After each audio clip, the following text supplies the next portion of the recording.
So the movie started by thinking of my own kids growing up, and then quickly expanded to all of us growing up and dealing with our own issues still, even years later. So I think in some sense the film is autobiographical, but it's also inclusive of all the people, very collaborative process.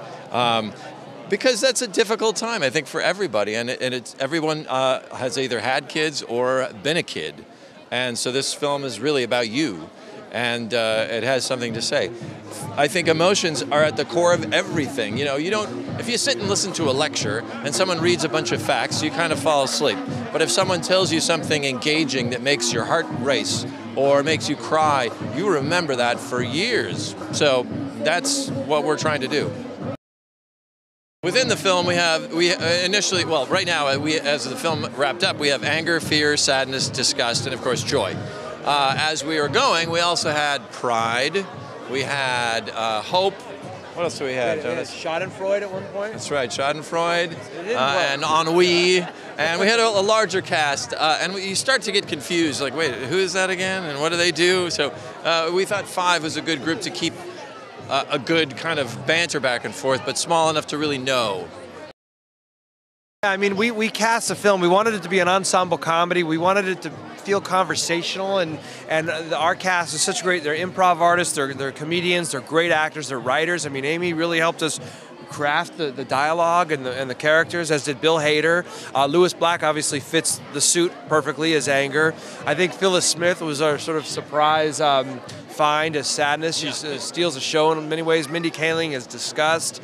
I think I'm proud of it. It's one of the best casts I think ever assembled for an animated movie or any movie. I mean, they're wonderful. We feel very lucky to work with them. Pixar's always telling great stories, and we're so excited that we're going to get another adventure in the Toy Story universe. I think fans thought that the third film was very much a definitive end to that. I'm curious, what was it that made you personally sort of feel there was more story to tell with that? Well, it kind of started in John Lasseter's office. We were talking about something on this show, I think, and the conversation kind of evolved to this idea that John had been playing around with for quite a while. And Andrew said something, and John said something, and suddenly this whole idea kind of sparks. And John is, of course, directing it and is super enthusiastic, very excited about it. You'll see it in a year and a half. Is that when it's supposed to be done? They're 17. Yeah, I think so. Yeah, so they're booking. It's awesome. As a big part of the Pixar family, what do you think is the magic of the work they do, and this film in particular? Well, for Pixar, I wouldn't call it magic. I just call it hard work. Because again, I've been working with them 20 years now, and they have not changed. They're now officially the most successful film studio in the history of film, with all the accolades and awards and everything else.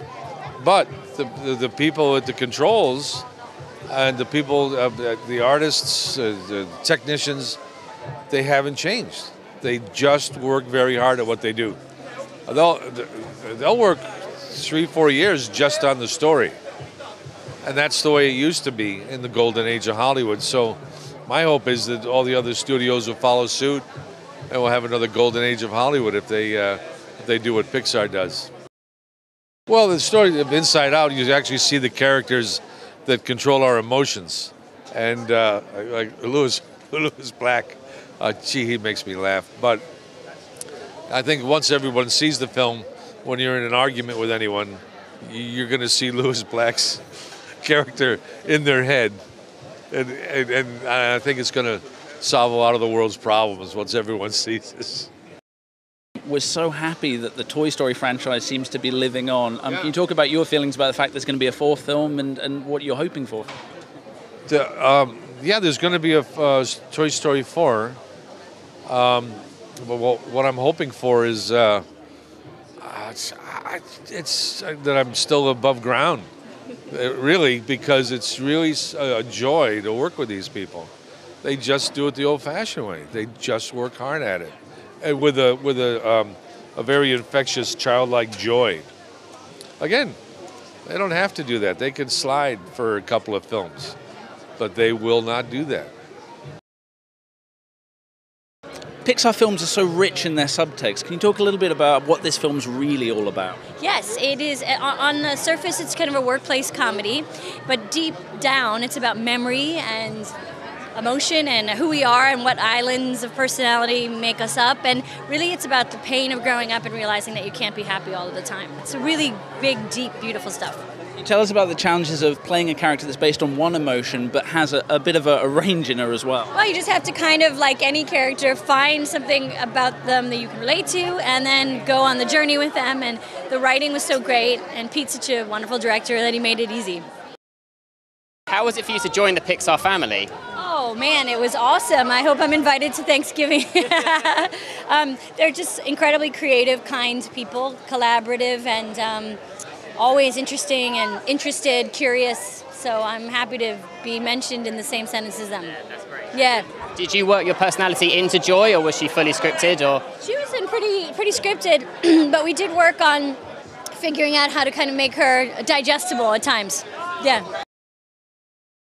We recorded it over a couple of years, so I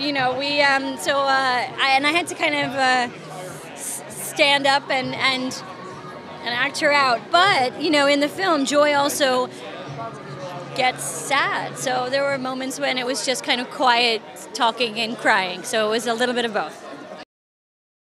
I did get to work a little bit with Phyllis Smith, the wonderful Phyllis Smith, who does Sadness, and with Richard Kind, who plays Bing Bong. So I had a few lucky days that I got to work with them.